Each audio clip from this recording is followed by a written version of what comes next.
కాబోయే ముఖ్యమంత్రి వర్యులు మన జాతీయ పార్టీ అధ్యక్షులు శ్రీ నారా చంద్రబాబు నాయుడు గారికి చీరాల నియోజకవర్గం నుంచి స్వాగతం సుస్వాగతం.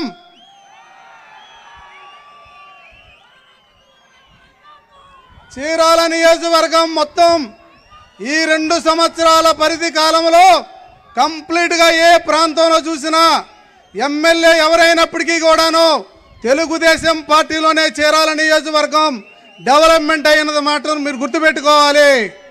మీరు ఈ 4 సంవత్సరాల 11 నెలలలో జగన్మోహన్ రెడ్డి చేసినటువంటి అరాచకాలు దుర్మార్గాలు ఆ పాలనని త్వరగా అంతమొందించాలంటే ఖచ్చితంగా అది చీరాల నుంచే స్టార్ట్ అవ్వాలని మీ అందరికీ మనవి చేస్తున్నాను. మన నాయకులు ఒక విజనరీ లీడర్. ఆ నాయకులు ఏంటి చెప్పండి మీరు? ఆ నాయకులకి ఏముంది? 4 సలహాదారులను పెట్టుకొని ఈ రాష్ట్రాన్ని మొత్తాన్ని ధ్వంసం చేసిన వ్యక్తి ఎవరన్నారంటే అది జగన్మోహన్ రెడ్డి మాత్రమే. అలాంటి నాయకుడి యొక్క నాయకత్వంలో పనిచేస్తున్నటువంటి ఇక్కడ ఉన్నటువంటి లీడర్స్ కూడా ఆయన పద్ధతిని అవలంబిస్తున్నారు. కాబట్టి ఈ రోజున మన నాయకుడు ఇక్కడికి వచ్చారంటే నేను ఒక్కడే అనుకుంటున్నా, మిమ్మల్ని అందరిని చూసిన తర్వాత చీరాల బాగుపడేదానికి త్వరలోనే మంచి అవకాశాలు వస్తున్నాయని చెప్పేసి నేను ఆశిస్తున్నాను. అన్ని రోజుల పాటు కూడా నేను ఇక్కడికి వచ్చి చూసిన తర్వాత బాబు గారి యొక్క ఆలోచన చీరాల్లో చాలా దగ్గరలో ఆయనకు సంబంధించినటువంటి గుర్తులు ఉన్నాయి. ఈ రోజు ఈ రోడ్డు ఏదైతే ఉందో ఈ రోడ్డు లేనటువంటి కాలం అయితే చీరాల్లోకి రావాలంటేనే భయపడే వాళ్ళమే. ఒంగోలు నుంచి కత్తిపూడి వరకు వేసిన ఈ రోడ్డే దాదాపుగా చీరాలకి ఈరోజు ప్రధానమైనటువంటి రహదారిగా అయింది. చీరాల్లో పారిశ్రామికంగా వాటరేవ్ ఉంది. వాటరేవ్ని డెవలప్ చేయాల్సినటువంటి అవసరం ఉంది. అలాగే మరి టూరిజాన్ని డెవలప్ చేసుకోవడానికి చీరాల్లో అవకాశం ఉంది. ఇట్లా అవకాశాలు ఒక బాబు గారు మొన్న ఒక మాట ఇచ్చారు మనకి, చేనేతల కోసం ఈ ఊళ్ళో టెక్స్టైల్ పార్క్ ఇస్తానని చెప్పేసి ఇంకోళ్ళు సభలో వారు చెప్పారు మీకు. అలాగే బీచ్ మొత్తం కూడా బీచ్లో కూడా బీచ్ ఏరియా మొత్తం బీచ్ డెవలప్మెంట్ చేస్తామని చెప్పారు. ఇంకోటి గుర్తుపెట్టుకోండి, చీరాల బాపట్ల 2 దగ్గరగానే ఉన్నాయి. రాబోయే రోజుల్లో టిన్ సిటీస్ అవ్వడానికి ఆస్కారం ఉన్నటువంటి ఈ 2 నగరాలు. అలాగే మీరు చాలా విషయాలు మీకు నేను హామీ ఇచ్చున్నాను. ఇప్పటి వరకు కంప్లీట్గా మీరు నా వెంటుండి కంప్లీట్గా ఈ 2 సంవత్సరాల్లో ఈ ఊళ్ళో తెలుగుదేశం పార్టీ జెండా పట్టుకోవడానికి వీల్లేదని చెప్పేసి మన పార్టీలో గెలిచినటువంటి వ్యక్తి బయటికి వెళ్ళి మొత్తాన్ని తీసుకెళ్ళిపోయాడు తెలుగుదేశం పార్టీ నుంచి. ఒక్కనంటే ఒక్కని రానికుండా ఈ ఊర్లో నేను రావడానికి 8 కిలోమీటర్లు నడిపించాడు ఆ పెద్ద మనిషి. 8 కిలోమీటర్లు నడిచి స్వతంత్రం లేని వాళ్ళలాగా ఈ ఊళ్ళోకి వచ్చా. ఇవాళ మీరందరూ ఎంతమంది బంధువులు నాకు తయారయ్యారు, ఇక్కడ వేలాది మందిగా తయారు చేసుకోగలిగా. ఈ శక్తి ఇచ్చింది నాకు మన బాబు గారే. ఆయన ఇచ్చినటువంటి శక్తితోనే ఈ రోజున చీరాల్లో ఒక ప్రపంచనాన్ని తయారు చేసి అని చెప్పేసి గర్వంగా చెప్పగలనని చెప్పి ముందు నేను తెలియజేస్తున్నా. సో నాకు అవకాశం లేదు కనుక బాబు గారికి టైం ఇవ్వాల్సినటువంటి అవసరం ఉంది. కాబట్టి ఖచ్చితంగా రాబోయే రోజుల్లో చంద్రబాబు నాయుడు గారు ముఖ్యమంత్రి కావాలి. రాజధాని లేని ఈ రాష్ట్రానికి రాజధాని కావాలి. ఆంధ్రుల జీవనాడైనటువంటి పోలవరాన్ని పోలవరాన్ని తిరిగి ఆంధ్రుల కోసం కష్టపడి తీసుకురావాలి. ప్రతి ఎకరాకి నీళ్లు ఇవ్వాల్సినటువంటి అవసరం ఉంది. అలాగే చీరాల్లో రైతాంగం బాగా దెబ్బతిన్నది. కొన్ని పాలెటి రామారావు గారి టైంలో ప్రగటకోటయ్య గారి టైంలో 2 ఎత్తిపోతల పథకాలు ఉన్నాయి. వాటి ద్వారా కూడా నీళ్లు ఇవ్వాల్సినటువంటి అవసరం ఉంది. కాబట్టి ప్రధానంగా ఇక్కడ 2 డ్రైన్స్ ఉన్నాయి. ఆ డ్రైన్స్ 2 కుందేరు దండుపాడు.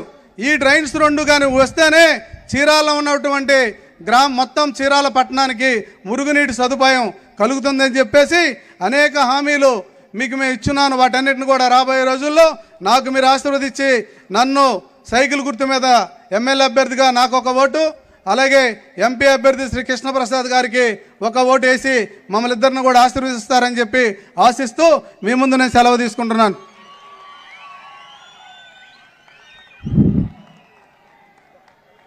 బీజేపీ జిల్లా నాయకులు లక్ష్మీనారాయణ గారు ఒకే ఒక మాట మాట్లాడతారండి. దయచేసి లక్ష్మీనారాయణ గారు. ఇక్కడికి విచ్చేసినటువంటి తెలుగుదేశం, జనసేన, భారతీయ జనతా పార్టీ కార్యకర్తలకి, కుటుంబ సభ్యులందరికీ నా నమస్కారం. ఈ రోజున సమయాభావం వల్ల రెండు ముక్కలు మీకు చెప్తాను. అభ్యర్థులను ఒకసారి వారెవరు మనం ఎవరు అనేది మీరు ఆలోచన చేయండి. మన మాలకొండయ్య గారు అతి మధ్య తరగతి కుటుంబంలో జన్మించి ఎన్నో విద్యా సంస్థలు స్థాపించి కష్టపడి ఎంతోమందికి ఉన్నత విద్యను అందిస్తున్నటువంటి మన మాలకొండయ్య గారిని ఎదుటివారిని మీరు ఆలోచన చేయండి ఎవరికి ఓటు వేయాలి అనేది. ఇంకోటి మన కృష్ణప్రసాద్ గారు పోలీస్ ఐపీఎస్ చదివి వారు కూడా అతి పేద కుటుంబంలో వచ్చి ఐపీఎస్ చదివి పోలీస్ ఆఫీసర్గా చేసి ఇంత సేవలు అందించి ఆ సేవల్ని ఇంకా ఎక్కువ మందికి చేరవేయాలనే ఉద్దేశంతో ఈ రోజున మన ప్రాంతానికి వచ్చి పార్లమెంట్ అభ్యర్థిగా పోటీ చేస్తూ ఉన్నారు. మన ఎన్డీఏ ఉమ్మడి ఈరోజు ఇక్కడ ఉన్నటువంటి అభ్యర్థుల గుర్తు సైకిల్. అందరూ సైకిల్ గుర్తుకి ఓటేసి మన అభ్యర్థుల్ని గెలిపించుకొని మన ప్రాంతం యొక్క అభివృద్ధిలో మనందరం తోడ్పాటు అందించాలని మీ అందరికీ వినతి చేస్తున్నాను. నమస్కారం. బయట ఉన్నటువంటి ప్రజలందరూ కూడా దగ్గరికి రావాల్సిందిగా కోరుతున్నాం. ఇప్పటి వరకు మనం వెయిట్ చేస్తున్నటువంటి మన గౌరవనీయ అభ్యర్థి ముఖ్యమంత్రి గారు కాబోయే ముఖ్యమంత్రి శ్రీ నారా చంద్రబాబు నాయుడు గారిని మాట్లాడవలసిందిగా కోరుతున్నాం.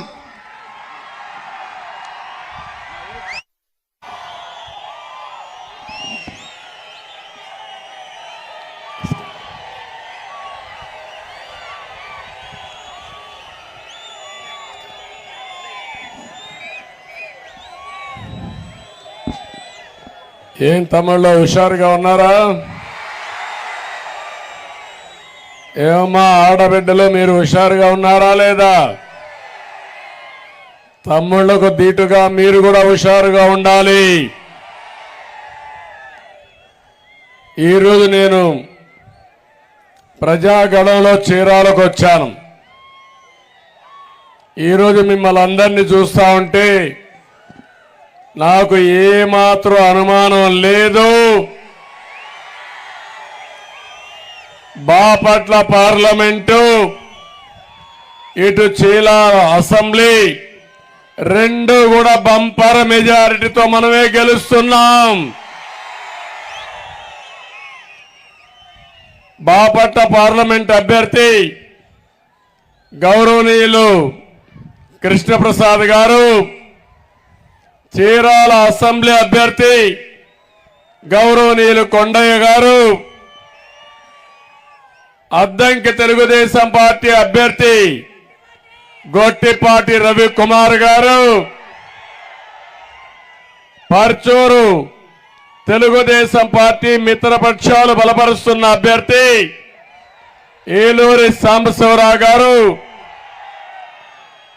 వేమూరు తెలుగుదేశం పార్టీ అభ్యర్థి మిత్రపక్షాలు బలపరుస్తున్న అభ్యర్థి ఆనందబాబు గారు, సంతనదులపాడు మిత్రపక్షాల అభ్యర్థి విజయ్ కుమార్ గారు, రేపల్లె తెలుగుదేశం పార్టీ అభ్యర్థి అనగాని సత్యప్రసాద్ గారు, బాపట్ల తెలుగుదేశం పార్టీ మిత్రపక్షాల అభ్యర్థి నరేంద్ర వర్మ గారు, అదే మరిగా బీజేపీ జిల్లా పార్టీ అధ్యక్షులు గౌరవనీయులు లక్ష్మీనారాయణ గారు, జన సైనికుల అధ్యక్షుడు జనసేన పార్టీ అధ్యక్షుడు శివనారాయణ గారు, అదే మరిగా తెలుగుదేశం పార్టీ అధ్యక్షుడు రాజశేఖర్ గారు, అందరూ కూడా జట్టు కుదిరింది. గెలుపు మనది. అవునా కాదా తమ్ముళ్ళు ఆడబిడ్డలు అడుగుతున్నా. ఈరోజు నేను మిమ్మల్ని అందరినీ మే 1వ తారీఖు అంటే మే డే, ఈ మే డే సందర్భంగా ఇక్కడ చూస్తే ఒక పక్క తెలుగుదేశం పార్టీ కుటుంబ సభ్యులు, ఇంకో పక్క జన సైనికులు, ఇంకో పక్క బీజేపీ నాయకులు కార్యకర్తలు, ఏటి చూసినా మిమ్మల్ని చూస్తా ఉంటే శ్రామికులంతా గుర్తొస్తున్నారు. 10 రోజులు కష్టపడి అఖండ మెజార్టీతో గెలిపించండి.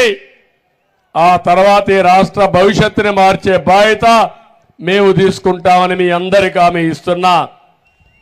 చీరాల అంటే ఒక చరిత్ర కలిగిన ప్రాంతం ఇది. అవునా కాదా తమ్ముళ్ళు అని మిమ్మల్ని అడుగుతున్నా. బ్రిటిష్ పీరియడ్లో 1919లో అంటే 100 సంవత్సరాల కంటే ముందు ఈ చీరాల్లో ఒక ఉద్యమం జరిగింది. చీరాల పేరాల ఉద్యమం మనం పుస్తకాల్లో చదువుకున్నాం. ఆ రోజు బ్రిటిష్ వాళ్ళు ఈ చీరాల పేరాల కలిపి ఒక మున్సిపాలిటీ చేసి పన్నులు బాదుడు చేశారు. ఇప్పుడు సైకో మారిగా అప్పుడు కూడా వాళ్ళు పన్నులు వేశారు. దానిపైన బ్రిటిష్ ప్రభుత్వం పైన వ్యతిరేకంగా దుగ్గిరాల గోపాలకృష్ణ నేతృత్వంలో పోరాటం చేశారు. ఊరే వదిలిపెట్టి వెళ్ళిపోయారు. ఈ పన్నులు మేము కట్టలేము, ఈ ఊరు వదిలేస్తామని ఊరు వదిలిపెట్టి రామ్నగర్ అని ఇంకొక ఊరే నిర్మాణం చేసుకుని నిరసన తెలియజేశారు. తమ్ముళ్ళు అది చరిత్ర. అవునా కాదా? ఎవరికైనా తెలిసిన వాళ్ళు ఉంటే ఇప్పుడు చెప్పాలి. దానికి వారసులు ఈ చీరాల ప్రజానీకం మీరు. ఇప్పుడు నేను అడుగుతున్న అలాంటి ఉద్యమం చేసిన వారసులు ఈరోజు ఈ సైకో జగన్మోహన్ రెడ్డిని చూశారు. ఎన్నికల ముందు మిమ్మల్ని ఏం చేశాడని నేను అడుగుతున్నా. ఒక మాట, అందరి దగ్గరికి వచ్చాడు, ముద్దులు పెట్టాడా లేదా? నెత్తి మీద చెయ్యి పెట్టాడు, బొగ్గలు నిమిరాడు. ఆ తర్వాత వస్తానే గుద్దుడు పిడిగుద్దులు. అవునా కాదా తమ్ముళ్ళు? ఏమమ్మా ఆడపిల్లలు మీరు చెప్పండి. ఎవరికైనా ఇక్కడ ఉండే వాళ్ళకి 5 ఏళ్ల పాలనలో మీకేమైనా లాభం వచ్చిందా, నష్టం వచ్చిందా అని అడుగుతున్నా. ఓవరాల్ గా ఏమమ్మా లాభం వచ్చిందా అని మిమ్మల్ని అడుగుతున్నా. అన్ని ధరలు పెరిగాయా లేదా? ఏం తమ్ముళ్ళు మీకేమైనా ఉద్యోగాలు వచ్చాయని అడుగుతున్నా. ఒకటి కాదు, ఒక్కొక్కసారి ఆలోచిస్తే బాధ, ఓసారి ఆలోచిస్తే కడుపు మండిపోతుంది. నా కోసరం కాదు, ఈ ప్రజలు పడిన కష్టాలు చూస్తే, ఇబ్బందులు చూస్తే ఎంత బాధ అంటే అంత బాధ అని చెప్పి కూడా నేను మీకు తెలియజేస్తున్నా. అందులో ఒకసారి చూసినప్పుడు 5 ఏళ్లు నేను కరెంటు ఛార్జీలు పెంచానా తమ్ముళ్ళు అని మిమ్మల్ని అడుగుతున్నా. పెంచామమ్మా మీరు చెప్పండి. ఇప్పుడు ఎన్నిసార్లు పెంచారు కరెంటు ఛార్జీలు? 9 సార్లు పెంచారా లేదా? ఒకప్పుడు 200 రూపాయలు కరెంటు, ఇప్పుడు ఎంత తమ్ముళ్ళు బిల్లు? 1000 రూపాయలు. అవునా కాదా? 1000 రూపాయలంటే చేతుల పైకి చూపేయండి, మీ నిరసన తెలియజేయండి. 5 ఏళ్లలో 200 రూపాయలు కరెంటు, 1000 రూపాయలు చేసిన సైకో ఎవరు? ఇలాంటి పరిపాలన మనకు కావాలని అని అడుగుతున్నా మిమ్మల్ని. బ్రిటిష్ వాళ్ళు మించిపోయాడా లేదా అని మిమ్మల్ని అడుగుతున్నా. ఇంకొక పక్క పెట్రోల్ డీజిల్ దేశంలోని ఎక్కడా లేని ధరలు రాష్ట్రంలో విపరీతంగా పెంచేశాడు. దీనివల్ల నిత్యావసర వస్తువుల ధరలు పెరిగిపోయినాయి. ఏమమ్మా అన్ని ధరలు పెరిగాయా లేదా? ఏ విధంగా మగవాళ్ళకు వంట చేసి భోజనం పెడుతున్నారో నాకైతే అర్థం కావడం లేదు. చాలా బాధేస్తుంది. బియ్యం పెరిగింది, పప్పులు పెరిగాయి. మా ఆడబిడ్డ పెరిగిందా చెల్లమ్మ చెప్పు నువ్వే. అన్ని వంట నూనె పెరిగింది, చక్కెర చేదైపోయింది. అన్ని ఇబ్బందులు. ఇవన్నీ ఒక ఎత్తు అయితే మా మగవాళ్ళు కొంతమంది మందు బాబులు కూడా ఉన్నారు. జగన్మోహన్ రెడ్డి ఒక వ్యాపారి, ఒక దళారి, ప్రజలు ఎట్లా పట్టుకొట్టాలో తెలిసిన వ్యక్తి. మీ బలహీనతని సొమ్ము చేసుకున్న దళారి ఈ జగన్మోహన్ రెడ్డి సైకో అని చెప్పి నేను మీకు తెలియజేస్తున్నా. ఎంత తెలివంటే 60 రూపాయలు అమ్మే చీప్ లిక్కర్ అవునా కాదా అని అడుగుతున్నా. ఈరోజు ఎంత తమ్ముళ్ళు 60 రూపాయలు అమ్మే చీప్ లిక్కర్ క్వార్టర్ బాటిల్ ఎంత ఇప్పుడు? 200 రూపాయలు అవునా కాదా? తోపుడు బండ్లో ఆన్లైన్ పేమెంట్స్ ఉంటాయి అవునా కాదా? మద్యం షాప్లో ఉన్నాయా? మాకు తెలీదు, మా మందు బాబులు ఉంటారు, మీరే చెప్పండి. మద్యం షాప్లో ఉందా అని అడుగుతున్నా. ఏంటి రహస్యం అంటే మ్యానుఫ్యాక్చరింగ్ అయింది, హోల్సేల్ డిస్ట్రిబ్యూషన్ అయింది, రీటైల్ అంది. కడాన బ్రాందీ షాప్లో పనిచేసే వ్యక్తులు ఆయన మనుషులే. వసూలు చేసిన డబ్బులు, ఈ పేదవాళ్ళ డబ్బులు ఎక్కడికి పోతాయంటే తాడేపల్లి కొంపకు పోతాయి. పాపిష్టి డబ్బులు, పేదవాడి రక్తం తాగడం. సరే డబ్బులు తింటే తిన్నావు, కనీసం మద్యమైనా సరే మంచి మద్యం ఇచ్చాడంటే నాసి రకం మద్యం. ఏం తమిళ్ళు ఇక్కడుండే బ్రాండ్లు దేశంలో ఎక్కడైనా ఉన్నాయా అని మిమ్మల్ని అడుగుతున్నా. దాని పేరే జే బ్రాండ్, జగ్గుబాయ్ బ్రాండ్. అంటే అడిగేవాళ్ళు లేకపోతే అడిగితే దాడులు చేయించనే ధైర్యం వచ్చి ఒక సైకో ఇష్టానుసారంగా జే బ్రాండ్లు పెట్టి రాష్ట్రాన్ని అతలాకుతలం చేశాడు. 30,000 మంది మా ఆడబిడ్డల తాళిబొట్టు తెంపేసిన దుర్మార్గుడు ఈ సైకో అని చెప్పి నేను మీకు తెలియజేస్తున్నా. అదే నా బాధ, ఆవేదన. ఇదే కాదు, ఏం తమ్ముళ్ళు ఎక్కడైనా ఇసుక దొరుకుతా ఉందా అని అడుగుతున్నా మిమ్మల్ని. ఒక ఇసుక ఫ్రీ అవునా కాదా? ఉచిత ఇసుక. ఆ రోజు ట్రాక్టర్ 1000 రూపాయలు పెట్టుకుంటే మీ ఇంటికి వచ్చేది లోడింగు, అన్లోడింగు, ట్రాన్స్పోర్ట్ అంతా కలిసి. ఈరోజు ఒక ట్రాక్టర్ ఇసుక ఎంత అని మిమ్మల్ని అడుగుతున్నా. 5,000 రూపాయలు అవునా కాదా? ఎక్కడికి పోతున్నాడు నాకైతే అర్థం కావడం లేదు. 40 లక్షల మంది భవన నిర్మాణ కార్మికులు పని లేకుండా అయ్యో రామచంద్ర అని ఆత్మహత్యలు చేసుకున్నారు, రోడ్లు పాలైపోయారు. కానీ ఇతనికి మాత్రం ఏ మాత్రం కూడా లెక్కలేనితనం వచ్చేసింది. ఎందుకంటే ఆయన ఒకటే ఆలోచించాడు, ఏ పని చెయ్యలేడు కాబట్టి బెదిరించి భయభ్రాంతులు చేసి మనలందరినీ, ఈ రాజ్యాన్ని ఒక నియంతమారిగా పరిపాలించాలనుకున్నాడు. ఇతను ఒక అహంకారి, అహంకారికి తోడు ఇతను ఒక సైకో నేచర్.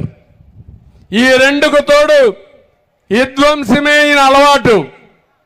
మీరు ఒకసారి ఆలోచించిన గతాన్ని. ఏ ముఖ్యమంత్రి అయినా మంచి పని చేసి మంచి సాంప్రదాయంతో పరిపాలన ప్రారంభిస్తారు. ఈయన రావడమే కలెక్టర్స్ కాన్ఫరెన్స్ పెట్టి నేను కట్టానని ప్రజావేదికని కూల్చేసి పాలన ప్రారంభించాడంటే ఇతను ఒక మనిషి అని మీరు ఒక్కసారి ఆలోచించుకోవాలి. నేర ప్రవృత్తి, నేరాలు ఘోరాలు చేయడం, పోలీస్ వ్యవస్థను ఉపయోగించుకొని ఎక్కడికక్కడ అణిచివేయాలని ఆలోచన తప్ప ఈ రాష్ట్రంలో శాంతి భద్రతలు పరిరక్షించాలి, ప్రజాస్వామ్యంగా ముందుకు పోవాలని ఎక్కడా లేదు. దీనికి తోడు దోపిడీ, మామూలు దోపిడీ కాదు, బందీపోట్లకు మించిపోయిన దోపిడీ అవునా కాదా నేను అడుగుతున్నా మిమ్మల్ని. ఇసుక mafia, mining mafia, sand liquor mafia, land mafia, ఎక్కడ చూసినా మాఫియాల రాజ్యం, ఎక్కడ చూసినా ప్రైవేట్ ఆర్మీ, ఇంకొక పక్క పోలీసులు వత్తాసు. ఈ రెండు కలిపి రాష్ట్రాన్ని నాశనం చేసేశారు. అందుకే నా ఆవేదన ఒకటే అడుగుతున్నా మిమ్మల్ని అందరినీ. నిన్నటి వరకు సెటిల్మెంట్ జరిగాయి, మామూలు సెటిల్మెంట్లు కాదు, మీరు అనుకుంటారు నన్నేం చేస్తారని. ఈ చీరాలలో ఏ విధంగా అయితే రౌడీ జరుగుతుందో ఇదే విధంగా రాష్ట్రం అంతా చేయడానికి ప్రారంభించారు ఈ దుర్మార్గులు.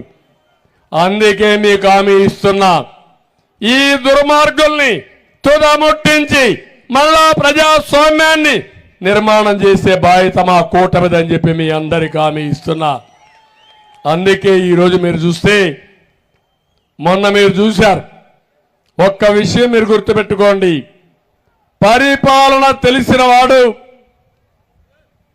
ఒక పద్ధతి ప్రకారం చేసి సంక్షేమం ఇస్తూ అభివృద్ధి చేసి అదే మన నిరంతరం ఈ కార్యక్రమాలు కొనసాగించే విధంగా చేయాల్సిన బాధ్యత ఉంటుంది. కానీ ఈ ముఖ్యమంత్రి పరిపాలన చేతగాని దద్దమ్మ. మామూలుగా డ్రైవర్కి డ్రైవింగే తెలియకపోతే మీరు తెలియకుండా అతని డ్రైవర్గా నియమించుకుంటే అతను రివర్స్ గేర్లో పోవడం మొదలు పెడితే మీ జీవితాలు ఏమవుతాయో అదే మీరు ఆలోచించుకోవాలి. అదే జరిగింది మన రాష్ట్రంలో. ఈరోజు రాష్ట్రంలో ఏ వ్యవస్థ అయినా పనిచేస్తుందా తమ్ముళ్ళు అని అడుగుతున్నా. వ్యవసాయ శాఖ పనిచేస్తుందా అని అడుగుతున్నా మిమ్మల్ని. విద్యాశాఖ పనిచేస్తా ఉందని అడుగుతున్నా. ఈరోజు స్కూల్స్కి రంగులు కొడితే పిల్లలకు చదువు వస్తుందా? ఈయన చేసిన పని స్కూలుకు రంగులు కొట్టుకున్నాడు, పిల్లలకు చదువు వస్తుందని మాట్లాడుతున్నాడు. ఒక టీచర్ నియమించాడా అని మిమ్మల్ని అడుగుతున్నా. ఒక టీచర్ లేడు. టీచర్ని బ్రాందీ షాపుల దగ్గర కాపలా పెట్టాడు. ఏమనాలి ఇన్ని? విద్య విలువ తెలియని వ్యక్తి, చదువుకోని వ్యక్తి, విధ్వంసకారుడు, అహంకారి, ఒక గురువును కూడా అవమానించే పరిస్థితికి వచ్చాడు. అందుకే ఈరోజు ఒకటే గుర్తుపెట్టుకోండి, నిన్న ఎన్నికల మేనిఫెస్టో ఇచ్చాడు. అర్థం అయిపోయింది అతనికి. అప్పులు తెచ్చాడు 13 లక్షల కోట్లు. అప్పిచ్చేవాడు లేడు. ఆదాయం తగ్గిపోయింది. జీతాలు ఇవ్వలేని పరిస్థితి. ఆరోగ్యశ్రీకి డబ్బులు లేని పరిస్థితి. ఎవరు కూడా గుర్తుపెట్టుకోవాల్సింది, సంపద సృష్టిస్తే, ఆదాయం పెరిగితే ఆ ఆదాయాన్ని సంక్షేమ కార్యక్రమాలకు ఖర్చు పెట్టే అవకాశం ఉంటుంది. అసలు సంపాదన లేదు. మీ ఇంటి పైన ట్యాంకులో నీళ్లు లేకపోతే కిందన ట్యాప్లో నీళ్లు వస్తాయా తమ్ముళ్ళు అని మిమ్మల్ని అడుగుతున్నా.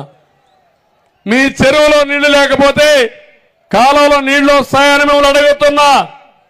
నేను ఆ రోజు అభివృద్ధి చేస్తే ఆ అభివృద్ధిలో వచ్చిన ఆదాయం చేసే వెసులుబాటున్న అప్పుకి మొత్తం అప్పులు తెచ్చాడు. తెచ్చి దోచింది దొరికింది దోచేశాడు. అన్నీ అయిపోయినాయి. ఇప్పుడు ఇతర ప్రవర్తన ఎట్టుందంటే ఏమీ చెయ్యలేని చేతులెత్తేశాడు. మామూలుగా ఏ ముఖ్యమంత్రి అయినా ఒక విషయం మీరు గుర్తుపెట్టుకోండి, ఇక్కడుండే ప్రజానీకానికి మీకు ఆశలు ఉన్నాయా లేదా అని అడుగుతున్నా, కోరికలు ఉంటాయా లేదా అని అడుగుతున్నా. ఇతనిచ్చే 10 రూపాయలు ఇచ్చి 100 రూపాయలు దోచేసుకుంటే మీ జీవితాల్లో మార్పు వస్తుందా అని మిమ్మల్ని అడుగుతున్నాను నేను. అలాంటి పరిస్థితి తీసుకొచ్చాడు. అందుకే నేను ఆలోచించి ఒకటే చెప్తున్నా, మొన్న ఆయన ఎన్నికల మేనిఫెస్టో చూశారు. నిన్న మా ఎన్నికల మేనిఫెస్టో, కూటమి మేనిఫెస్టో, ప్రజా మేనిఫెస్టో మీరు చూశారు. అదిరిపోయే మేనిఫెస్టో ఇచ్చామని చెప్పి నేను మీ అందరికీ తెలియజేస్తున్నా. ఒక్కసారి చదవండి మేమేం ప్రామిస్ ఇచ్చామని. ఒకసారి చరిత్ర నెమరు వేసుకోండి. అభివృద్ధి చేసిన పార్టీ తెలుగుదేశం పార్టీ. అభివృద్ధి సంక్షేమాన్ని ముందుకు తీసుకుపోయే సత్తా ఉండే కూటమి ఎన్డీఏ కూటమి అని చెప్పి నేను మీకు తెలియజేస్తున్నా. ఈరోజు నరేంద్ర మోడీ గారు భారతదేశానికి ఒక విజన్ ఇచ్చాడు. 2047కి భారతదేశం ప్రపంచంలో ఒక అగ్రదేశంగా ఉండాలని, భారతీయులు నెంబర్ 1గా ఉండాలని. దీనికి వికసిత్ భారత్ అనే కార్యక్రమంలో ఒక విజన్ తయారు చేశాడు. నేను ఆలోచించాను, ఎప్పుడో 99లో సమైక్య ఆంధ్రప్రదేశ్కి ఒక విజన్ ఇచ్చారు. విజన్ 2020 తయారు చేశాను. ఈరోజు రాష్ట్రం విడిపోయింది, కానీ ఆ రోజు నేను అనుకున్న పనులన్నీ హైదరాబాద్లో జరిగాయి. ఆ హైదరాబాద్ నగరం తెలంగాణకు పోయే పరిస్థితి వచ్చింది. కానీ ఒక్క విషయం మీరు గుర్తుపెట్టుకోవాలి, పాలకులనే వాళ్ళం ప్రజల కోసం బ్రతకాలి. మేము చేసే పనులు మాతోనే అంతం కావాలని కోరుకుంటే అది దుర్మార్గం అవుతుంది. ఎవరు ఏ పని చేసినా దాన్ని కొనసాగించి దాన్ని ఇంకా ముందుకు తీసుకుపోగలిగితే ప్రజలకు మంచి ఫలితాలు వస్తాయి. నేను ముఖ్యమంత్రిగా ఉండి హైటెక్ సిటీ కట్టాను, ఒక ఔటర్ రింగ్ రోడ్ వేశాను, ఇంటర్నేషనల్ ఎయిర్పోర్ట్ కట్టాను. అన్ని ప్రారంభిస్తే నా తర్వాత వచ్చిన రాజశేఖర్ రెడ్డి ఏది కూడా కూల్చేయలా.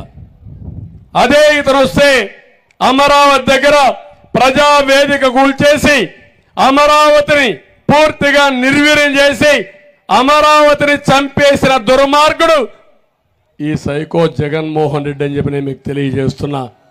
మీకు అనిపించవచ్చు ఏంటి నష్టం అని. ఈరోజు అమరావతి కానీ పూర్తి అయితే చీరాల నుంచి 1:30 గంటలు మీరు నేరుగా అమరావతికి పోయి పని చూసుకొని మళ్ళా సాయంత్రం ఇక్కడికి వచ్చేవాళ్ళు. మన పిల్లలకు చదువు కోసం, ఉద్యోగాల కోసం, పనుల కోసం నేరుగా పోయే అవకాశం ఉండేది. ఒక సంపద సృష్టించే కేంద్రంగా ఉండేది. సంక్షేమ కార్యక్రమాలు ఇవ్వడానికి ఆదాయాన్ని పెంచే ఒక సెంటర్గా ఉండేది. ఇది కాకుండా చిన్న చిన్న పనులకు ఈరోజు చీరాలలో పని లేకపోతే, బాపట్లలో పని లేకపోతే హైదరాబాద్కో, బెంగళూరుకో, చెన్నైకు పోయే కర్మ ఇప్పటికే మనకు పట్టింది. ఎవరన్నా అడిగితే ఏది మీ రాజధాని అంటే రాజధాని పేరు చెప్పలేనటువంటి దౌర్భాగ్యం తెలుగు జాతికి ఉందంటే బాధ కదా తమ్ముళ్ళు. ఒక్కసారి మీరు ఆలోచించమని మిమ్మల్ని కోరుతున్నా. ఇలాంటి ఒకటి కాదు, ఈరోజు మీకు నీళ్లు వచ్చాయి. నేను ఆ రోజు కృష్ణా డెల్టాలో నీళ్లు రాకపోతే పోలవరం లేట్ అవుతుందని ఆ రోజు పట్టిసీమ ప్రాజెక్టు పూర్తి చేసి ఆ నీళ్లు కృష్ణా డెల్టాకి ఇచ్చి మీ పంటలు 1 నెల కంటే ముందే ఖరీఫ్ వేసుకునే విధంగా తయారు చేసిన పార్టీ తెలుగుదేశం పార్టీ అని చెప్పి నేను మీకు తెలియజేస్తున్నా. ఎప్పుడు కూడా దాన్ని కూడా పట్టిసీమ ప్రాజెక్టు ఉన్ననా ఆ నీళ్లు లేకుండా అది నేను ప్రారంభించానని, ఆ ప్రాజెక్ట్ నేను నిర్మాణం చేశానని ద్వేషంతో నీళ్లు ఉపయోగించుకొని దుర్మార్గుడు ఈ ముఖ్యమంత్రి అని చెప్పి నేను మీకు తెలియజేస్తున్నా. ఇప్పుడు ఆయన పనులు చేశాడు, కొన్ని చెడ్డ పనులు ఉన్నాయి, అవి సరిచేస్తాం. 1-2 మంచి పనులు ప్రజలకు ఉపయోగపడితే రేపు రాబోయే రోజుల్లో నేను అవి కూడా కొనసాగిస్తాను తప్ప ఒక సైకో చేశాడని అవన్నీ కూడా నేను విధ్వంసం చేయనని మీకు అందరికీ హామీ ఇస్తున్నా. అది నా పరిస్థితి. ఏ పని చేసినా బాధ్యత ఉండాలి, ఏ పని చేసినా ప్రజలకు ప్రయోజనం ఉండాలి. అదే పరిపాలన. అలాంటి పరిపాలనతో ముందుకు పోవాల్సిన అవసరం ఉంది. తమ్ముళ్ళు, ఆడబిడ్డలు, మిమ్మల్ని అందరినీ ఒకటే అడుగుతున్నా. ఈరోజు మే 1వ తారీఖున, మే 13వ తారీఖు జ్ఞాపకం ఉందా? మీ అందరికీ అడుగుతున్నాను. ఉందంటే చేలు పైకెత్తండి. నాకంటే హుషారుగా ఉన్నారు. ఎప్పుడెప్పుడు 13 వస్తుందా? ఎప్పుడెప్పుడు ఓటింగ్కి వెళదామా? వెళ్ళి కూటమి అభ్యర్థులు, ఎన్డీఏ అభ్యర్థులు ఎక్కడున్నా ఆ గుర్తుకు ఓటేసి, ఇక్కడైతే ఈ పార్లమెంట్లో అయితే పార్లమెంట్ అభ్యర్థి తెలుగుదేశం పార్టీ సైకిల్ గుర్తు, అసెంబ్లీ అభ్యర్థులు 7 మంది కూడా సైకిల్ గుర్తే. 7 మందిని గెలిపించండి. పోయినసారి కూడా 4 ఎమ్మెల్యేలు గెలిపించిన ఘనత మీది. కానీ ఈసారి నాకు అనుమానమే లేదు, 7కు 7 మనం గెలుస్తున్నాం. స్వేచ్ఛగా ఓటేయండి, ఆలోచించి ఓటేయండి, మీ భవిష్యత్తుకు ఓటేయండి, మీ పిల్లల భవిష్యత్తుకు ఓటేయమని మిమ్మల్ని కోరుకుంటున్నా. నేను ఇచ్చినటువంటి చూస్తే నిన్న మేము ఒక మేనిఫెస్టో తెచ్చాం. ఎన్నో సంవత్సరాలుగా అగ్రవర్ణాల్లో ఉండే పేదవాళ్ళలో ఒక ఆలోచన ఉంది.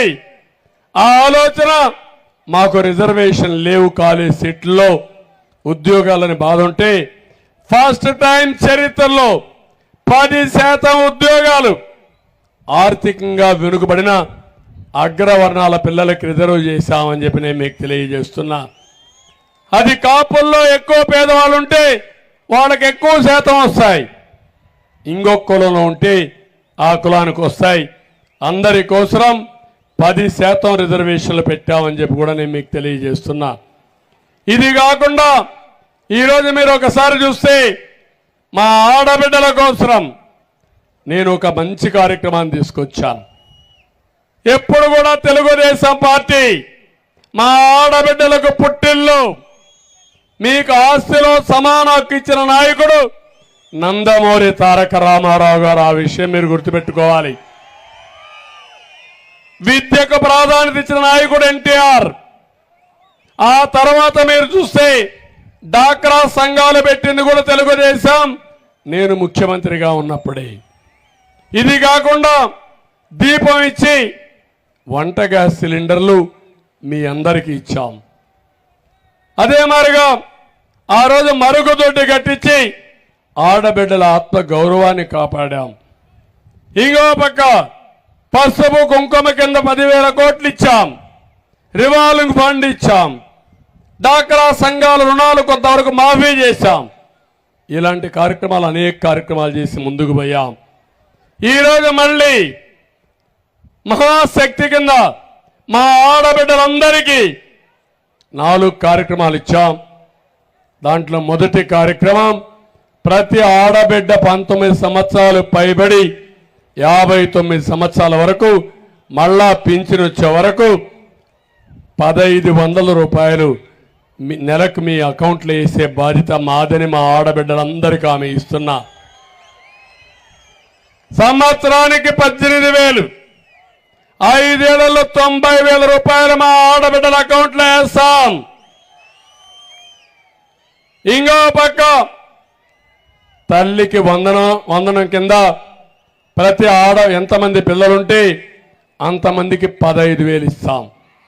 ముగ్గురుంటే 45,000 ఇస్తాం, నలుగురుంటే 60,000 ఇస్తాం. పిల్లలందరినీ చదివించే బాధ్యత తల్లిది. అలాంటి తల్లి ఒక్కొక్కసారి 15,000 ఒకరికే ఇస్తే ఇంకొకరిని చదివించలేక ఇబ్బంది పడతా ఉంది. అందుకే నేను ఆలోచించా, వివక్షత లేకుండా కటింగులు లేకుండా అందరికి ఇచ్చే బాధ్యత తీసుకుంటామని చెప్పి నేను మీకు తెలియజేస్తున్నాను. 3వ దీపం కింద ధరలు తగ్గేదా వరకు అవసరమైతే శాశ్వతంగా 3 గ్యాస్ సిలిండర్లు ఉచితంగా ఇచ్చే బాధ్యత మాదని ఆడబిడ్డలందరికీ హామీ ఇస్తున్నా. ఇది కాకుండా 4వ కార్యక్రమం ఆర్టీసీ బస్సుల్లో ఉచిత ప్రయాణ సౌకర్యం. రేపు రాబోయేలో పక్కనెక్కడన్నా ఉద్యోగాలు వస్తే ఆ ఉద్యోగాలు చేసుకోవడానికి ఎక్కడికి పోవాలన్నా ఫ్రీగా ప్రయాణం చేయడానికి ఉచిత బస్ సౌకర్యం ఏర్పాటు చేస్తామని చెప్పి నేను మీకు తెలియజేస్తున్నాను. ఇదే కాకుండా ఈరోజు రాష్ట్రంలో ఒకటి హామీ ఇస్తున్నా, డాక్రా సంఘాలకి 10 లక్షల వరకు వడ్డీ లేని రుణాలు ఇచ్చే బాధ్యత మాది. 0 ఇంట్రెస్ట్ రేట్. దీనివల్ల 10 లక్షలు మీరు అప్పు చేయొచ్చు, మేమిచ్చే డబ్బులు అదనంగా పెట్టచ్చు. మార్జినల్ మనీగా దీని వ్యాపారాలు చేయొచ్చు. దానికోసం నేను ఆలోచించాను. చేపను ప్రతిరోజు ఇవ్వడం కాదు, చేపను పట్టుకునే విధానం నేర్పించి మా ఆడబిడ్డలకి ఆర్థికంగా పైకొచ్చే విధంగా చేసే బాధ్యత మాదని మీ అందరికీ హామీ ఇస్తున్నా. ఈరోజు గవర్నమెంట్ ఆఫ్ ఇండియా కూడా ఒక కార్యక్రమం తీసుకున్నారు, ఆడబిడ్డల్ని లక్షాధికారులు చేయాలని. నేను మీ అందరికీ హామీ ఇస్తున్నా, మా ఆడబిడ్డల్ని శక్తివంతమైన ఆడబిడ్డలుగా, ఎక్కువ ఆదాయాన్ని సంపాదించే ఆడబిడ్డలుగా, గౌరవంగా బ్రతికే విధంగా తయారు చేసే బాధ్యత మాదని మీ అందరికీ హామీ ఇస్తున్నా. ఇవే కాకుండా మా తమ్ముళ్ళకి హామీ ఇస్తున్నా, తమ్ముళ్ళు మీకేమైనా ఉద్యోగాలు వచ్చాయా అని మిమ్మల్ని అడుగుతున్నా. మళ్ళీ జాబు రావాలంటే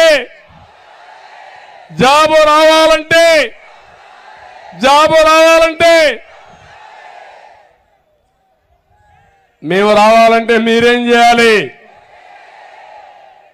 వేస్తారా అని అడుగుతున్నా. ఎండలు ఎక్కువ ఆయన ఇంట్లో పడుకుంటారా అని అడుగుతున్నా.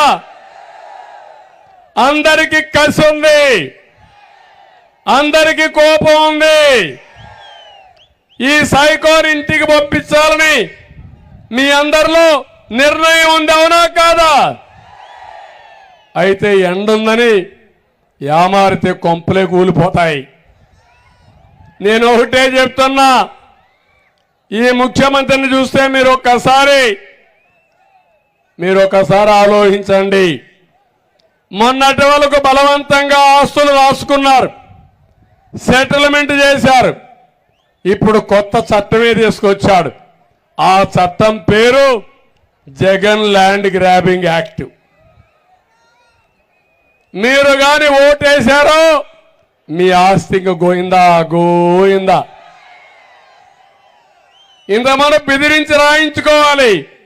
ఇప్పుడు బెదిరించే పని కూడా లేదు, రికార్డు మార్చేస్తాడు. ఆయన దగ్గర ఉంటుంది రికార్డు కంప్యూటర్లో. మీకెక్కడ కూడా రికార్డులే ఉండవు. మీకు ఈరోజు పట్టాదారు పాస పుస్తకం ఉందా లేదా అని అడుగుతున్నా. ఉందా? ఈరోజు మీ భూమి ఎవరిచ్చారని నేను అడుగుతున్నా. మీకు అది మీ తాత ఇచ్చాడా, మీ ముత్తాత ఇచ్చాడా, మీ నాన్న ఇచ్చాడా? ఒకసారి ఆలోచించుకోండి. కానీ మీ భూమి పైన సైకో ఫోటో. వాళ్ళ నాన్న ఇచ్చాడా భూమి? వాళ్ళ తాత ఇచ్చాడా భూమి? మీ భూమి పైన ఈయన పెత్తనం ఏంటని అడుగుతున్నా నేను మిమ్మల్ని అందరినీ. రేపటి నుంచి మీ భూమి మీది కాదు, మనం అందరం బానిసలం. ఆయన ఏం చెప్తే, ఆయన ఎవడికి రాసిస్తే వాడికే భూమి అయిపోతుంది. మనం ఆయన దగ్గర బానిసల వారిగా బతికే పరిస్థితి వస్తుంది. ఇప్పటికీ అలాంటి జరుగుతున్నాయి. ఈరోజు నేను అడుగుతున్నా, సవాలు విసురుతున్నా. ఏదైతే చట్టం మేము రూపొందించాం అమలు చేయాలి అంటున్నారు. ఎందుకు రూపొందించారో సమాధానం చెప్పమని అడుగుతున్నా. మేము ఈ చట్టాన్ని రద్దు చేయమన్నాం, రద్దు చేస్తారా లేదా అని అడుగుతున్నా. మీరు రద్దు చేయకపోతే నేను వస్తానే మొదటి సంతకం డిఎస్సి పైన పెడతా, రెండో సంతకం జగన్ ల్యాండ్ గ్రాబింగ్ చట్టాన్ని రద్దు చేస్తారని మీ అందరికీ హామీ ఇస్తున్నా. నీకేదైనా భయం ఉంటే, ప్రజలపైన విశ్వాసం ఉంటే నీ ల్యాండ్ గ్రాబింగ్ చట్టాన్ని రద్దు చేయి. ఇప్పుడు చేయడానికి కూడా వీలు లేదు. ఎందుకంటే ఎన్నికలు అనౌన్స్ చేసిన తర్వాత అతను ఏమీ చేయడానికి అవకాశం లేదు. కానీ క్షమాపణ చెప్పాల్సిందిగా మీ అందరి తరపున డిమాండ్ చేస్తున్నా. ఇది అన్యాయం అవునా కాదా? మీ ఆస్తి కొట్టేయాలనుకోవడం, మీ ఆస్తి మీది కాకుండా చూడాలనుకోవడం, రికార్డులు తారుమారు చేయడం, ఇది నేరం అవునా కాదా అని మిమ్మల్ని అడుగుతున్నా. ఎన్నో సంవత్సరాలుగా ఒక్క సెంటు కోసం మన ఊర్లో మనం గొడవలు పడతాం. అలాంటి ఎకరాలు రాసుకుంటామంటే, రికార్డులు తారుమారు చేస్తామంటే ఇది న్యాయమా అని ఒక్కసారి మిమ్మల్ని అడుగుతున్నా. ఇప్పటికే ఆత్మహత్యలు ప్రారంభమైనాయి. మొన్నే ఒంటిమిట్టలో రికార్డులు తారుమారు చేసి కొట్టేస్తే ఏం చేయాలో తెలియకుండా ఒక చేనేత కార్మికుడు దిక్కుదోచని పరిస్థితిలో ఆ ఒంటిమిట్లో రైలు కింద పడి చనిపోతే భార్య కుమార్తె విషం దాగి చనిపోయారు. అంటే ఎన్ని హత్యలు జరగాలి, ఎంతమంది చనిపోవాలి? మీ యొక్క అత్యంత దురాశకి మొత్తం బలైపోయే పరిస్థితికి వచ్చారు. ఇంకో పక్క నేను అందరికీ హామీ ఇస్తున్నా, పిల్లలందరికీ మీకు ఉద్యోగాలు ఇచ్చే బాధ్యత మాది. 20 లక్షల ఉద్యోగాలు, సంవత్సరానికి 4 లక్షల ఉద్యోగాలు. ఫిష్ మార్ట్ లో ఉద్యోగం కాదు, మంచి ఉద్యోగం. గవర్నమెంట్ లో ఉద్యోగాలు, కంపెనీల్లో ఉద్యోగాలు. వర్క్ ఫ్రమ్ హోమ్, మీ ఇంటి దగ్గర కూర్చొని అమెరికాలో బెస్ట్ కంపెనీ మీరు పనిచేసే విధానానికి శ్రీకారం చుడతామని మీ అందరికీ హామీ ఇస్తున్నా. అందుకే మొట్టమొదటిసారిగా నేను స్కిల్ సెన్సస్ తీసుకొస్తున్నాను. అంటే ప్రపంచంలో ఎలాంటి అవకాశాలు రాబోతున్నాయి, దానికి మీ దగ్గర ఎలాంటి స్కిల్ ఉంది, నైపుణ్యం ఉంది, ఏమి నేర్చుకోవాలని దానిపైన పెట్టి దానికి తగిన విధంగా స్కిల్ డెవలప్మెంట్ సెంటర్లో పెట్టి మీకు నేర్పించి ఉద్యోగాలు ఇప్పించే బాధ్యత మాదని మీ అందరికీ హామీ ఇస్తున్నా. ఇప్పుడు చీరాల ఉంది, చీరాల్లోనే ఒక ఐటీ టవర్ కడతాం, ఇంటి దగ్గర పనిచేయండి.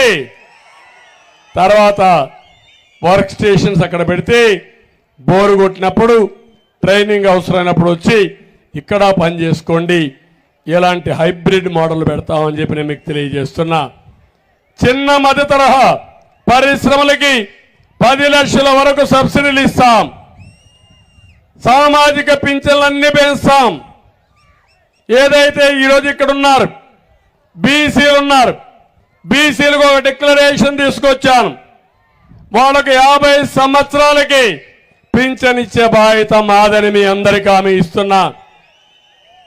పింఛన్ పెట్టింది తెలుగుదేశం పార్టీ, పెంచింది తెలుగుదేశం పార్టీ. 200 2000 చేశాం. ఈరోజు హామీ ఇస్తున్నా 4000 పెన్షన్ మీ అందరికి ఇచ్చే బాధ్యత మాదని మీ అందరికి హామీ ఇస్తున్నా. పెంచిన పింఛను కూడా ఏప్రిల్ నుంచి ఇస్తాం. అంటే మామూలుగా అతను చెప్పింది 250 పెంచుతాను, 2028కి 250 పెంచుతాను, 229 ఇంకొక 250 పెంచుతాను అనే పరిస్థితికి వచ్చాడు. నేను అది చెప్పలేదు. నేను చెప్పింది ఏప్రిల్ నుంచే పెంచుతాం. ఏప్రిల్ మే జూన్లో మీరు పింఛన్ తీసుకొని మిగిలింది జూలైలో 4000 3000 7000 ఇస్తామని మీ అందరికీ హామీ ఇస్తున్నా. దివ్యాంగులకు 6000 ఇస్తాం. పూర్తిగా కాళ్ళు లేకుండా చేతులు లేకుండా ఉండేవాళ్ళు ఉన్నారు, నడవలేని వాళ్ళు ఉన్నారు. వాళ్ళకు నెలకు 15,000 రూపాయలు ఇచ్చే బాధ్యత మాదని మీ అందరికీ హామీ ఇస్తున్నా. వీళ్ళే కాదు, కొంతమంది కిడ్నీ, తలసిమియా ఇలాంటి వ్యాధులతో బాధపడుతున్నారు. వారికి కూడా 10,000 ఇస్తామని చెప్పి నేను మీకు తెలియజేస్తున్నా. ఇంకో పక్క మళ్ళీ చంద్రన్న బీమా తీసుకొస్తాం. సహజంగా చనిపోతే 5 లక్షలు ఇస్తాం. యాక్సిడెంట్లో చనిపోతే 10 లక్షల రూపాయలు ఇచ్చే బాధ్యత మాదని మీ అందరికీ హామీ ఇస్తున్నా. ఇది కాకుండా ప్రతి ఒక్క కుటుంబానికి మీ ఆరోగ్యాన్ని కాపాడుతాం. ప్రతి ఒక్క కుటుంబానికి సంవత్సరానికి 25 లక్షల రూపాయలు ఆరోగ్య బీమా ఇచ్చి మిమ్మల్ని కాపాడుకునే బాధ్యత మాది. ఆ 25 లక్షలతో మీరు కార్పొరేట్ హాస్పిటల్కి ఎక్కడికి పోవాలన్నా అలాంటి వసతి ఏర్పాటు చేసే బాధ్యత మేము తీసుకుంటామని చెప్పి నేను మీకు తెలియజేస్తున్నాను. డిజిటల్ హెల్త్ కార్డ్స్ ఇస్తాం. మండల కేంద్రంలో జనరిక్ మెడిసిన్ షాపులు పెడతాం. బీపీ షుగర్ ఉంటే ఉచితంగా మందులు సరఫరా చేస్తామని మీ అందరికీ హామీ ఇస్తున్నా. ఈరోజు అస్తవ్యస్తమైనటువంటి దీన్ని పూర్తిగా బాగు చేసే బాధ్యత మాది. ఇక్కడ బీసీలు ఉన్నారు. తెలుగుదేశం పార్టీకి వెన్నెముక, కంచు కోట. ఈ చీరాలంటే మొత్తం బీసీలే. అలాంటి బీసీలు ఎప్పుడూ తెలుగుదేశం పార్టీకి కాపు కాశారు, అవునా కాదా అని అడుగుతున్నా. అందుకే మీ రుణం తీర్చుకునే సమయం వచ్చింది. బీసీ డిక్లరేషన్ తీసుకొచ్చాం. జై హో బీసీ పెట్టాం. ఈరోజు నేను హామీ ఇస్తున్నా 1,50,000 కోట్ల రూపాయలు బడ్జెట్ పెడతాం. సంవత్సరానికి 30,000 కోట్లు పెడతాం. 50 సంవత్సరాలకి పింఛన్ ఇస్తాం. 5,000 కోట్ల రూపాయల ఆదరణ కింద మీకు ఆధునిక పనిముట్లు ఇస్తాం. 10,000 కోట్లు పెట్టి ఉపాధి కల్పించే బాధ్యత మాదని మీ అందరికీ హామీ ఇస్తున్నా. ఇక్కడ చేనేత కార్మికులు ఉన్నారు. పవర్ లూములుంటే 500 యూనిట్లు ఉచితంగా కరెంట్ ఇస్తాం. ఇంకొక పక్క హ్యాండ్లూమ్ ఉంటే 200 ఇస్తాం. ప్రతి చేనేత కుటుంబానికి 24,000 రూపాయల ఆర్థిక సహాయం చేస్తాం. మీరు జిఎస్టీ కట్టాల్సిన పని లేదు. మీరు జిఎస్టీ కడితే చేనేత కార్మికులకి తిరిగి ఇప్పించే బాధ్యత మాది. ఇంకో పక్క స్వర్ణకారుల కోసం ఒక సెపరేట్ కార్పొరేషన్ పెడతాం. ఇక్కడ మత్స్యకారులు ఉన్నారు. వాళ్ళకు సంవత్సరానికి ఎప్పుడైతే వేటకు పోని సమయంలో 20,000 రూపాయల ఆర్థిక సహాయం చేస్తాం. 217 జీవో పూర్తిగా రద్దు చేస్తాం. నాయి బ్రాహ్మణులు ఎక్కడన్నా దేవాలయాల్లో పనిచేస్తే 25,000 గౌరవ వేతనం ఇస్తాం. 200 యూనిట్లు కరెంటు ఉచితంగా ఇప్పిస్తాం. ఇంకో పక్క అన్ని వర్గాల్ని యాదవులకు కూడా న్యాయం చేస్తాం. అనేక కార్యక్రమాలు చేసి ముందుకెళ్తాం. ప్రతి కుటుంబానికి, చేనేత కుటుంబానికి సంవత్సరానికి 24,000 రూపాయలు ఇచ్చే బాధ్యత మాది. ఇవి కాకుండా పాడి రైతులకి ఎక్కడికక్కడ దాణా మందుల కొనుగోళ్లు, గోకులాలు ఏర్పాటు చేయడం, మేతకు డబ్బులు ఇవ్వడం ఇవన్నీ చేస్తాం. మళ్ళా అన్నా క్యాంటీన్ తీసుకొస్తాం. మద్యాన్ని నియంత్రణ చేస్తాం. ఇంకో పక్క విద్యుత్ ఛార్జీలు కూడా కంట్రోల్ చేస్తాం. గంజాయి, డ్రగ్స్ ఒకటే హామీ ఇస్తున్నా, 100 రోజులలో ఉక్కు పాదంతో అణిచివేసే బాధ్యత మాది. ఎక్కడా ఉండదు. అలాంటి వాళ్ళు ఈ రాష్ట్రం వదిలిపెట్టి పారిపోయే పరిస్థితి తీసుకొస్తాం. అక్వా రైతులు కూడా ₹1.50 కరెంట్ ఇప్పిస్తాం. ఉచిత ఇసుక విధానాన్ని తీసుకొస్తాం.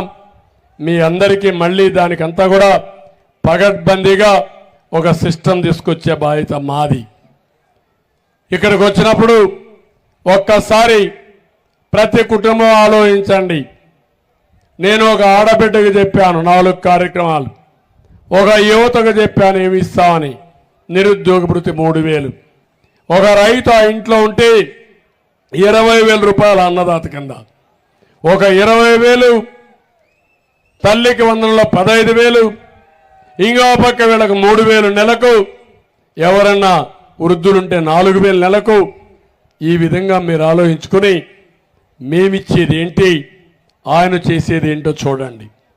నా ఆలోచన ఒకటి, సంపద సృష్టించి ఆదాయాన్ని పెంచిన ఆదాయాన్ని పేదవాళ్ళకు పంచితే సార్థకత ఉంటుంది. ఆ సత్తా ఉండే పార్టీ తెలుగుదేశం పార్టీ, కూటమి అని చెప్పి నేను మీకు తెలియజేస్తున్నా. అందుకే ఆ దిశగా మీరు ఆలోచించండి. అప్పులు చేసి, దోపిడీ చేసి, బందిపోట్ల కంటే ఘోరంగా మొత్తం దోచేసుకుంటే వచ్చేది ఏమీ ఉండదని చెప్పి నేను మీకు తెలియజేస్తున్నా.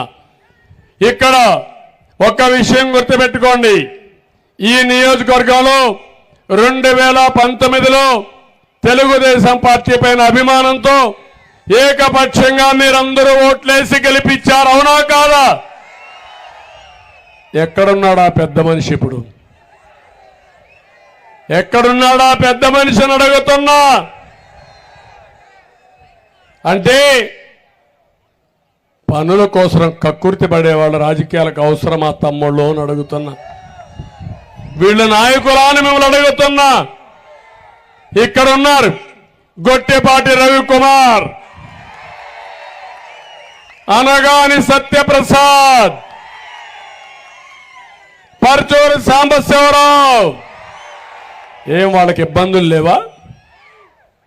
వాళ్ళు అడ్డదారులు దొక్కలేదే, పారిపోలేదే. అంటే నువ్వు రాజీనామా చేసిపోయి ఉండాల.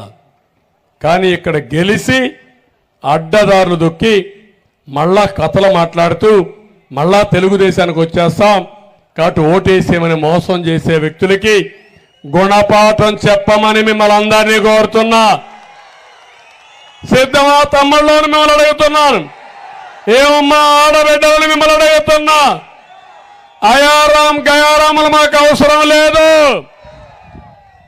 నిఖర్చుగా ఉండే బంగారు లాంటి వ్యక్తులు నా దగ్గర ఉన్నారు. నష్టాన్ని కష్టాన్ని అనుభవించారు. వాళ్ళతోనే ముందుకు పోతాం తప్ప ఇలాంటి వాళ్ళని ఎట్టి పరిస్థితుల దగ్గర కూడా చేర్చమని మరొక్కసారి మీ అందరికీ తెలియజేస్తున్నా. ఇంకొక ఆయన ఉన్నాడు, నేను ఎమ్మెల్యేగా వచ్చి పార్టీలో చేస్తాను అడుక్కుంటే చేర్చుకుంటే అక్కడి నుంచి అన్ని పనులు చేసుకొని ఎన్నికల ముందు పారిపోయిన వ్యక్తి. అవునా కాదా అని మిమ్మల్ని అడుగుతున్నా. ఇది అవకాశవాద రాజకీయం అవునా కాదా అని మిమ్మల్ని అడుగుతున్నా. ఈడ రౌడీజం చేస్తే భయపెడితే భయభ్రాంతులు చేస్తే వీళ్ళు రాజకీయం చేయొచ్చు అనుకుంటున్నారు, కానీ ఇది జరగదు అని మీరు చెప్పాల్సిన అవసరం ఉంది. ఇక్కడికి వచ్చినప్పుడు చీరాల్లో త్రాగునీటి సమస్య ఉంది. మీకు ఒకటే హామీ ఇస్తున్నా, ప్రతి గ్రామానికి ప్రతి టౌన్లో త్రాగునీటి సమస్య పరిష్కారం చేస్తాం. కొళ్ళాయి ద్వారా వాటర్ స్కీములు పెట్టి ప్రొటెక్టెడ్ వాటర్ స్కీమ్ ద్వారా నీళ్లు ఇచ్చే బాధ్యత మాదని మీ అందరికీ హామీ ఇస్తున్నా. ఇక్కడికి వచ్చినప్పుడు కుందేరు అభివృద్ధి కొరకు ఆ డ్రైన్ అంతా కూడా పూడిపోయింది. డ్రైన్ రిపేర్ చేయలేడు, పంట కాలువలు రిపేర్ చేయలేడు, 3 రాజధానులు కడతాడంట. అలాంటి దుర్మార్గుడు చెప్పే మాటలు ఏమాత్రం కూడా నమ్మడానికి వీల్లేదు. ఈ కుందేరుని అభివృద్ధి చేస్తాం. తోటవారి పాళెం ఎత్తిపోతల పథకానికి కృష్ణా నీరు తీసుకొస్తాం. 4000 ఎకరాలు అదనపు ఆయకట్టిస్తాం. వైకుంఠపురం రైల్వే బ్రిడ్జ్తో పాటు పేరాల జయంతిపేట రైల్వే గేటు వద్ద ఓవర్ బ్రిడ్జ్ కూడా నిర్మాణం చేస్తామని చెప్పి నేను మీకు తెలియజేస్తున్నా. వ్యాపార వర్గాలను అన్ని విధాలు ఆదుకుంటాం. టెక్స్టైల్ పార్క్ ఏర్పాటు చేస్తాం. చీరాల్లో ఇది వస్తుంది, చేస్తాం. చేనేతను ప్రోత్సహిస్తామని మరొకసారి మీ అందరికీ హామీ ఇస్తున్నా. ఈ ప్రాంతాన్ని టూరిజం ప్రాంతంగా అభివృద్ధి చేసి మీ రుణం తీర్చుకుంటానని చెప్పి నేను మీకు తెలియజేస్తూ మళ్ళీ ఒకసారి కోరుతున్నా. ఎందుకంటే మిమ్మల్ని చూస్తే చాలా ప్రశాంతంగా కూర్చున్నారు. సముద్రానికంటే మించినట్టు మీరు కనపడుస్తున్నారు. సముద్రమే పొంగి ఇక్కడికి వచ్చిందా అనే అభిప్రాయం వస్తూ ఉంది. అంత ఉత్సాహం చూపించారు. ఈ ఉత్సాహం ఒకటే కోరుతున్నా, 13వ తారీఖున తిరుగుబాటుగా తయారు కావాలి. వైఎస్ఆర్ కాంగ్రెస్ పార్టీని చిత్తుగా ఓటించి బంగాళాఖాతంలో కలిపేయాలి. మన భవిష్యత్తుని మళ్ళీ ముందుకు తీసుకుపోవడానికి మీ సహకారం అవసరం. అందరూ కలిసి దీనికి ముందుకు రావాల్సి కోరుకుంటూ ఇక్కడ కృష్ణప్రసాద్ని 7 మంది ఎమ్మెల్యేలు గెలిపించాల్సిందిగా సైకిల్ ఎక్కడ పోయినా సైకిల్ కనపడాలి. అదే సమయంలో సైకిల్ ఎక్కండి, తెలుగుదేశం జెండా కట్టండి, జనసేన జెండా కట్టండి, బీజేపీ జెండా కట్టండి. అదే మాదిరిగా ఇక్కడ సైకిల్ సింబల్ కాబట్టి ఆ సింబల్ని ముందుకు తీసుకుపోయి అఖండ మెజార్టీతో గెలిపించమని కోరుకుంటూ అందరికీ నమస్కారాలు. జై హింద్, జై తెలుగుదేశం, జై జనసేన, జై బీజేపీ. అందరికీ నమస్కారాలు. సర్వజనుల సంక్షేమం కోసం బాబును మళ్ళీ రప్పిద్దాం. సర్వతోముఖ వికాసం కోసం